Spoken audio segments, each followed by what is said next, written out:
తెలంగాణ ప్రజల ఆశలు ఆశయాలను నెరవేర్చడమే ప్రజా ప్రభుత్వ సంకల్పం అంటూ కాంగ్రెస్ ప్రభుత్వం 2026-27 ఆర్థిక సంవత్సరానికి వార్షిక పద్దును ప్రవేశపెట్టింది. తెలంగాణ సమగ్రాభివృద్ధి లక్ష్యమంటూ 3,24,234 కోట్లతో బడ్జెట్ను తీసుకొచ్చింది. రైతు సంక్షేమం, మహిళా సాధికారత, యువతకు ఉపాధి అవకాశాలు పెంచడమే లక్ష్యమని తెలిపింది. నాణ్యమైన విద్య, ఉన్నతమైన ఆరోగ్య సేవలు అందిస్తామని పేర్కొంది. ప్రీ ప్రైమరీ నుంచి ఇంటర్ వరకు బ్రేక్ఫాస్ట్ పథకం, ఇంటర్ విద్యార్థులకు మధ్యాహ్న భోజన పథకం ప్రకటించింది. జూన్ 2 నుంచి ప్రతి కుటుంబానికి 5 లక్షల రూపాయలతో ఇందిరమ్మ కుటుంబ జీవిత బీమా పథకాన్ని అమలు చేస్తామని తెలిపింది. అభివృద్ధిలో తెలంగాణను దేశంలోనే నెంబర్ 1 చేయడమే లక్ష్యమంటూ ఆర్థిక మంత్రి భట్టి విక్రమార్క 2026-27 ఆర్థిక సంవత్సరానికి వార్షిక పద్దును అసెంబ్లీకి సమర్పించారు.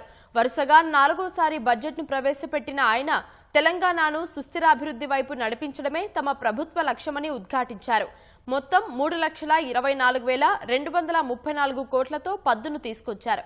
ఇందులో రెవెన్యూ రాబడి 2,41,263 కోట్లు, మూలధన రాబడి 82,870 కోట్లు ఉంటుందని అంచనా వేశారు. రెవెన్యూ రాబడిలో పన్నుల ద్వారా 1,48,185 కోట్లు, పన్నేతర ఆదాయం 35,730 కోట్లు అందుతుందని పేర్కొన్నారు. కేంద్ర పన్నుల్లో తెలంగాణ వాటా 33,181 కోట్లు, కేంద్రం నుంచి గ్రాంట్ల ద్వారా 24,166 కోట్లు వస్తాయని ఆర్థిక మంత్రి ప్రతిపాదించారు. బహిరంగ మార్కెట్లో రుణాల ద్వారా 73,383 కోట్లు, కేంద్రం నుంచి రుణాల ద్వారా 5,500 కోట్లు, ఇతర రుణాల ద్వారా 1,000 కోట్లు సమకూర్చుకుంటామని తెలిపారు. 2026-27 ఆర్థిక సంవత్సరానికి మొత్తం వ్యయాల్లో రెవెన్యూ వ్యయం 2,34,405 కోట్లు, మూలధన వ్యయం 47,267 కోట్లు ఉంటుందని ప్రతిపాదించారు. రుణాలు, చేయబదుళ్ల చెల్లింపులకు 19,536 కోట్లు, మూలధన చెల్లింపులకు 22,924 కోట్లు ప్రతిపాదించారు. రెవెన్యూ మిగులు 6,857 కోట్లు ఉంటుందని అంచనా వేసిన ఆర్థిక మంత్రి ద్రవ్యలోటు 58,458 కోట్లు ఉంటుందని లెక్కగట్టారు. 2025-26 ఆర్థిక సంవత్సరం తెలంగాణలో తలసరి ఆదాయం 4,18,931 రూపాయలని చెప్పిన భట్టి, జాతీయ తలసరి ఆదాయంతో పోల్చితే ఇది 1,99,356 రూపాయలు ఎక్కువని చెప్పారు. 2024-25 ఆర్థిక సంవత్సరంలో దేశ స్థూల జాతీయోత్పత్తి 9.8% ఉంటే 2025-26 నాటికి 8% తగ్గిందని భట్టి గుర్తు చేశారు.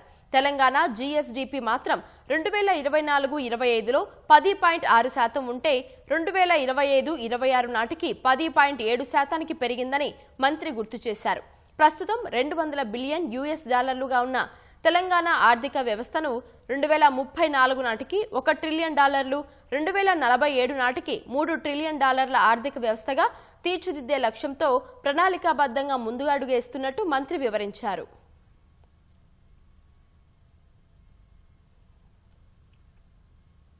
ప్రభుత్వం చేసిన ఆర్థిక మరియు వ్యవస్థల విధ్వంసాన్ని సరిచేస్తూ పాత అప్పులను, వాటి వడ్డీలను కట్టుకుంటూనే పాలనను గాడిలో పెట్టాం. ఆర్థిక క్రమశిక్షణను పాటిస్తూనే ప్రజలకిచ్చిన వాగ్దానాలను నెరవేర్చడానికి శక్తి వంచన లేకుండా కృషి చేస్తున్నాం.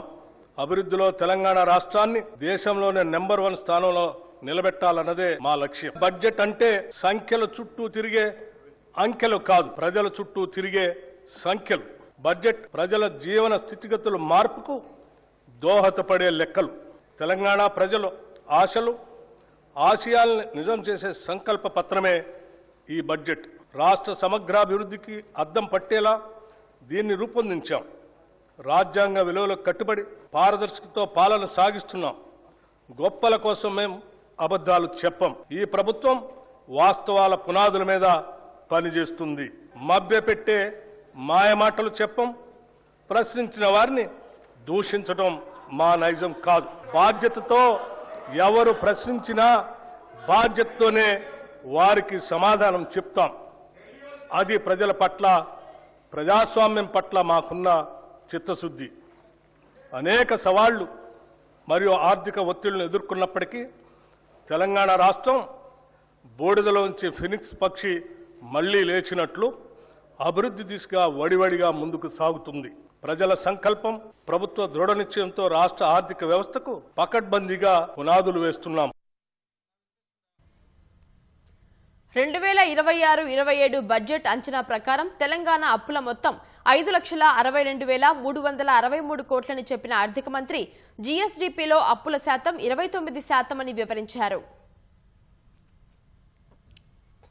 రాష్ట్ర ప్రభుత్వం సహకారంతో దేశంలోనే అత్యధిక దిగుబడులను రైతులు సాధిస్తున్నారని భట్టి విక్రమార్క తెలిపారు. రైతు భరోసా, సన్నబట్లకు బోనస్లు అందిస్తూ రైతులను ఆర్థికంగా ఆదుకుంటున్నామని భట్టి వెల్లడించారు. ఆయిల్ పామ్ సాగును గణనీయంగా పెంచుతున్నామని చెప్పారు.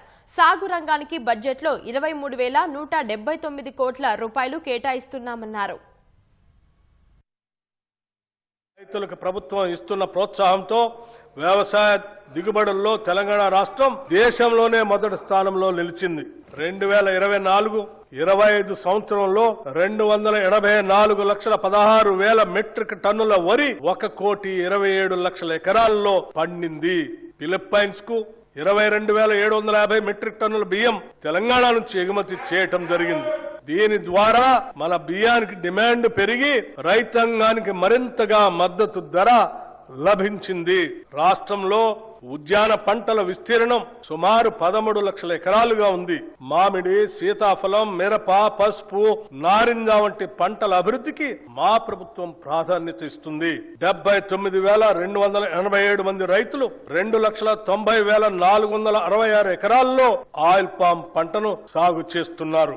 ఈ పంటను మరో 68,000 ఎకరాల్లో విస్తరించేందుకు ప్రణాళిక రూపొందించాం.